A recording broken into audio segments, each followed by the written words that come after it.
Welcome to another video. This is your favorite cherub, Sapphire Wolf, aka Angie Wildman. So, just wanted to say that as a funny intro parody.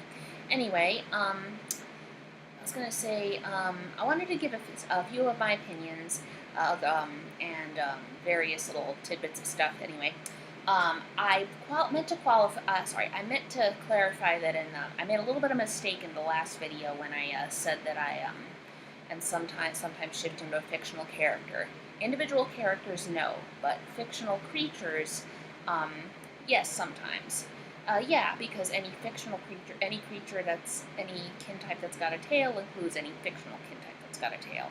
But I do not shift into, I don't have any kin types that are individual characters like in fiction or anything. I am myself as every creature, as every one of my kin types. So that's what I meant when I said Navi, not any of the individual not of characters in Avatar, but just the Navi species. So again, and I'm going to talk a little bit about my how I differentiate actual, addressing injustice and fighting for acceptance as opposed to doing so through political correctness. This is an issue that I really want my fellow activists to realize, that they need to be doing this way instead of the way that they often do it, because far too often so many well-meaning social activists end up going down the politically correct route. And that's why, well-meaning magazines such as the Jim Hightower Lowdown, Mother Jones, The Progressive, The Nation, they end up being way too, extreme on the politically correct goody two-shoes end, because, in the name of trying to help, address injustice. But, basically, like I've said, being perfectionistic about issues is not the way to solve them.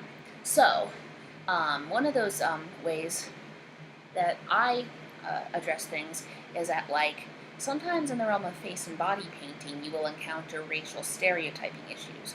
I remember a lot of the face painting books from the 80s and even the 90s had Indian paint, like including a whole face painted brown with war paint on it as acceptable stuff, and they sometimes also had like an Asian flower girl where you paint your face yellow with oriental flowers and slanted eyes on it. Now, of course, those designs are not, obviously not acceptable today.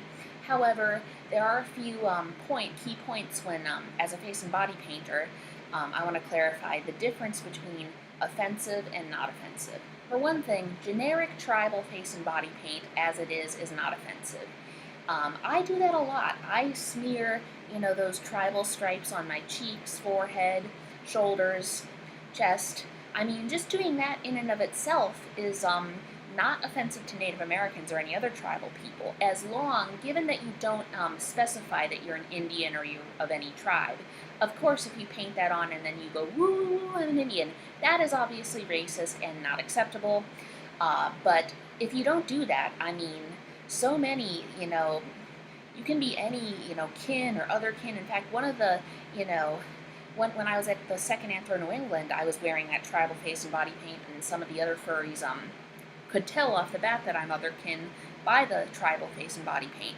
So it can be kind of like, an otherkin thing, or something that you can wear as a connection to nature, or something like that. I mean, Princess Mononoke wears that, and she's just sort of a tribal princess from Japan. She's not saying that she's Native American. She's more, if she's any tribal culture, she'd probably be Ainu, the Japanese tribal people. So, or if she's closest to that. So,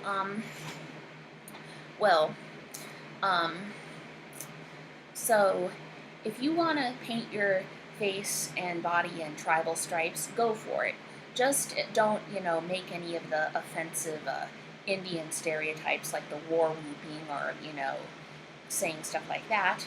And don't talk like, you don't know white man, racist, anti-Native American, stuff like that. That's obviously not offensive. That's obviously is offensive. Now, I will actually say that in some cases, if you're not Native American and you wear a Native American headdress and you wear war paint and dress like an Indian, even that is not always offensive. There are certain ways to do that, and, sometimes that doesn't necessarily have to be racist. This is something a lot of people disagree with, but it's my opinion. But that's kind of complicated, and I'm not going to get into that yet. But for the most part, if you wear tribal face and body paint, and you don't say that you're an Indian, and you don't, make offensive gestures or use language that's offensive to Native Americans, it's fine. Now, blackface, that's a different matter. There are a lot of face paint designs where you paint the whole face black that are not intended to be blackface.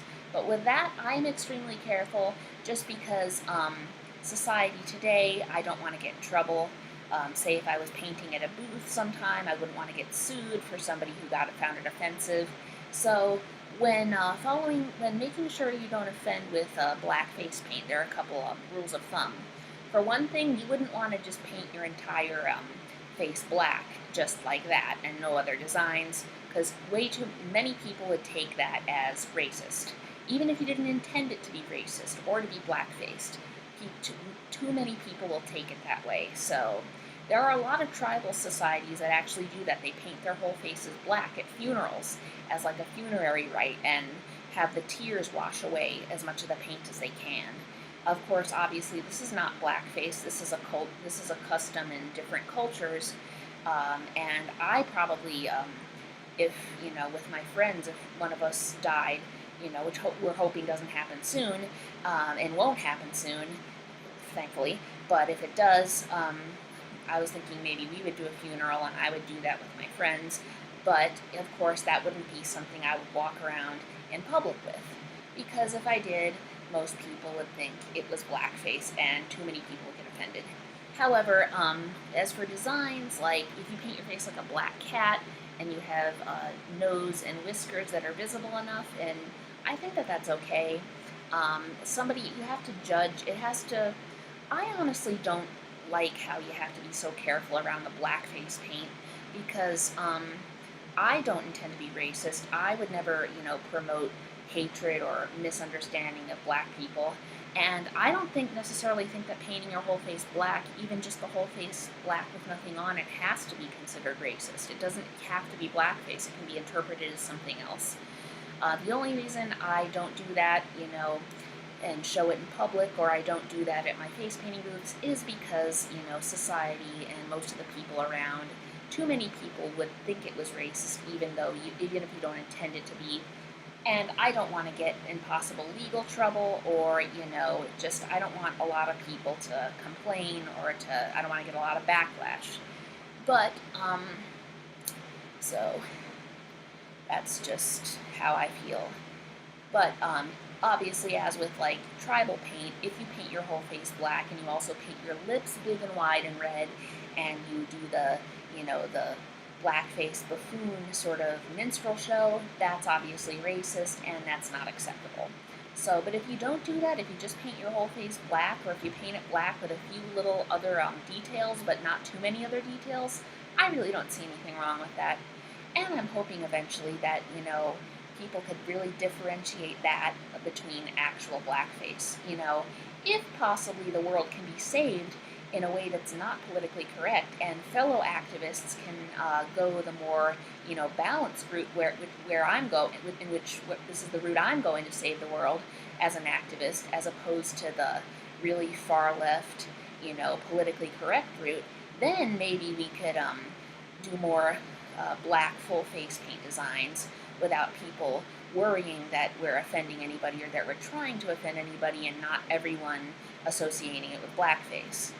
Sadly, that's going to take a while, because by now, political correctness, which was long considered to be alternative and on the fringe, is now pretty mainstream. Too mainstream, in fact, sadly. Which I am trying to combat this whole, popularity of political correctness and extreme radicalism with, in part with my videos and with my own activism. So, what else? I wanted to mention one of my own other significant shifts that I forgot to mention. Of course, there are a lot, but because I can shift into any creature that's got a tail. But one other that is interesting is that sometimes I will shift into kind of like a satyr. Well, I'll have my tufted tail, but in addition to my tufted tail, I'll have either deer antlers or pronghorn horns. Usually I don't have the horns all the time, but occasionally in addition to the tail, I usually have my tufted tail. I'll sometimes have horns or antlers, usually deer or elk antlers or pronghorn antelope horns. That's interesting.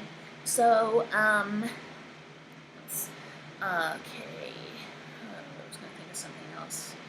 Um, well, that's a few of the, things thinking of. But like I had brought up in this video, I am hoping that the whole Save the Earth movement, the movements to save the world, to bring world peace to the world, and to end all forms of bigotry and injustice, could really kind of take a hint from me and not be so perfectionistic about it. Because like I've mentioned before, there is a way to do it that, is not like saying that, oh, criticizing anyone of having fun at the cost of anyone else's misery.